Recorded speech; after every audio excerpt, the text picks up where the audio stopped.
Jambo ambalo una uhakika nalo, hautaona aibu kulitangaza waziwazi tena hadharani mbele za watu. Na wala hautapata kuhangaika kutafuta kifuta aibu ili uweze kuzungumza hadharani.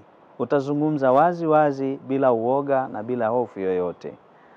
Tafadhali katika maisha yako siku zote, usikurupukie jambo ambalo huna uhakika nalo. Usikimbilie mambo ambayo huna uhakika nayo. Jitahidi kuwa na uhakika na jambo, alafu lizungumze kwa uhuru na kwa amani kabisa. Kuwa na uhakika na kile unachokifanya. Ufufuko wa Bwana wetu Yesu Kristo tunaoutangaza, tuna uhakika nao. Hatuna mashaka.